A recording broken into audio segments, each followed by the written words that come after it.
여러분 안녕하세요. 콘텐츠 비드의 김윤미 강사입니다. 콘텐츠 비드 채널이 얼마 전에 구독자 10,000명을 드디어 달성을 했습니다. 와!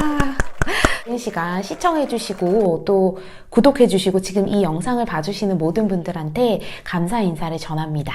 오늘 같이 나눌 이야기는 제가 최근에 밀리의 서재라는 앱에서 이기적인 사업가들이라는 책을 읽었거든요. 근데 이 책의 내용들이 좋아서 무언가를 좀 처음 시작하시는 분들, 이 책의 제목처럼 사업을 시작하시는 분, 혹은 제 채널은 또 강사가 되고 싶은 분들이 많이 보시거든요. 강사가 되고 싶은 분들, 이분들에게 좀 다 적용할 만한 이야기들이 있어서 제 경험과 덧붙여 좀 말씀드리려고 합니다. 좀 인상 깊었던 구절들이 있어요. 나를 만족시키기 위한 일상을 누리는 삶에 대한 욕망은 최대치로 누리고 싶었다.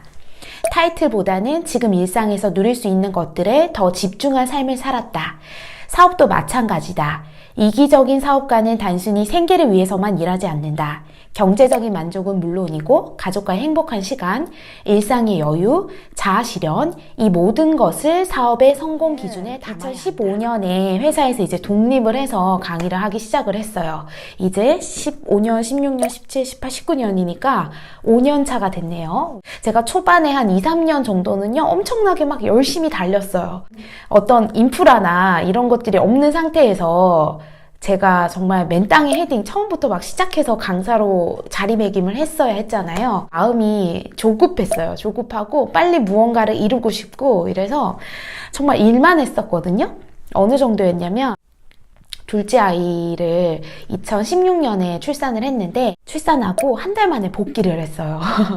네, 정확히 28일 만에 다시 강의를 시작을 했거든요. 그전처럼 강의를 되게 많이 하진 않았지만 뭐 일주일에 1개 정도씩 이렇게 무리되지 않는 선에서 하긴 했었습니다. 욕심이 나더라고요. 오랫동안 쉬는 거에 대한 두려움도 있고 그때는 그랬는데 지금 돌이켜보니까 너무 아쉬워요. 왜냐하면 아이가 태어나서 아이랑 눈 맞추고 웃고 아이랑 함께 있는 시간들 있죠. 이런 일상의 소소한 행복을 사실 저는 그 당시에 많이 포기하고 놓쳤었거든요. 근데 어느 날 5년 차쯤 돼서 돌아보니까 내 삶의 성공이 너무 일에만 초점이 맞춰져 있었더라고요.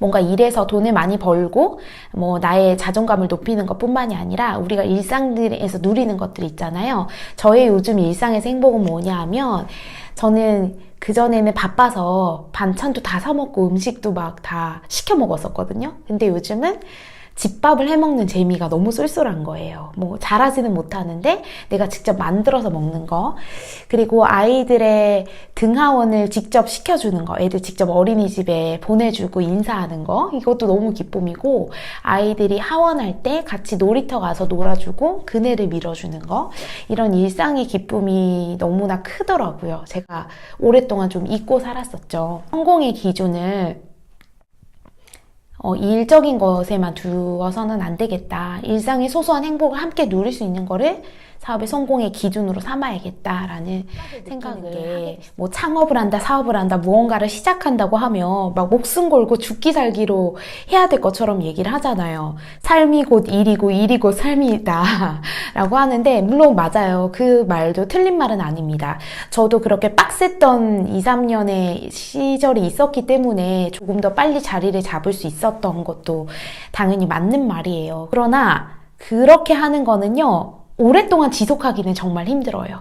그러니까 1년, 뭐 2년, 3년까지는 할 수 있겠지만 그거를 10년, 20년, 30년 지속하는 거는 사실 쉽지 않은 일입니다. 이렇게 하면 내가 지금 일을 하면서도 일상을 잘 누릴 수 있는 삶을 살 건지 계속 필요한 것 같습니다. 그 다음에 제가 인상 깊었던 말이 준비의 최소화예요. 준비의 최소화. 이 책에서 이렇게 이야기합니다. 사업의 시작을 위한 준비는 되도록 최소화해야 한다. 이 책을 읽는 독자의 대부분은 고정적인 소득이 없는 백수이거나 퇴사를 준비하는 분이 많을 것이다. 직장을 다니면서 사업을 준비하는 것은 경제적인 압박을 조금 덜 할 수는 있겠지만 그만큼 안전한 만큼 행동으로 옮기는 게 더딜 수밖에 없다. 충분히 준비하려다 보면 오히려 시간이 지체되고 처음에 가졌던 의지와 목적이 희미해질 수도 있다.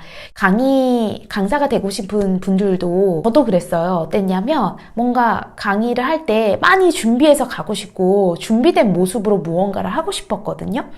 근데 그렇게 완벽하게 준비되는 순간은 결코 절대 오지 않아요.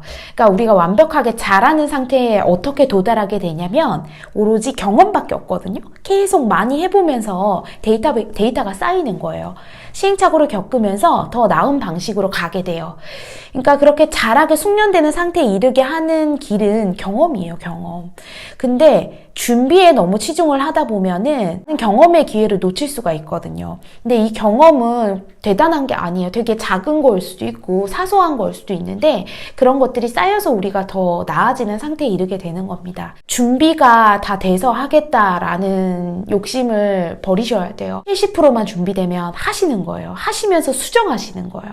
준비를 많이 하는 것보다 실행하는 것이 훨씬 중요하다라는 것을 기억하시고 완벽한 강의, 완벽한 사업을 하는 건 어렵습니다. 해보면서 우리가 나아지는 방식을 찾는 것이 중요할 것 같습니다.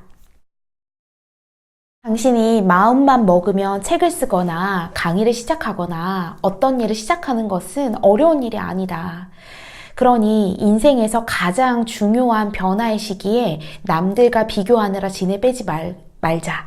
그러기에 우리의 열정과 시간이 너무 아깝다. 그러니까 무언가를 시작할 때 남들이랑 되게 비교가 많이 되죠. 네, 저도 지금도 뛰어난 분들이 너무 많잖아요. 그런 분들을 보면 뭐 비교는 안 하지만 그냥 약간 주눅이 드는 마음이 들 때가 있어요. 네, 이렇게 뛰어난 사람인데 내가 이런 걸 해도 될까 싶고 더 잘하는 사람이 있는데 이런 걸 하는 내 모습이 너무 창피하기도 하고 막 그런 마음이 들 때가 있거든요. 나름의 방식이 있어요. 그 사람은 그 사람이고 그냥 그 사람이 나보다 좀 낫다, 잘한다는 거 인정하세요. 비교하지 말고.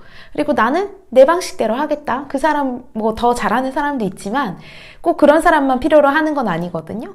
나만의 스타일. 그래서 오늘은요, 우리가 일도 중요하지만 일상의 소소한 행복을 누리는 것, 이것도 삶의 성공의 기준, 사업의 성공의 기준 중에 하나여야 한다. 그리고 일단 시작하는 거, 준비를 최소화하고 일단 부딪혀보고 경험에서 계속 수정하고 피드백 받고 이렇게 나아가는 거, 무언가를 시작하시는 분들에게 도움이 되는 이야기였기를 바랍니다.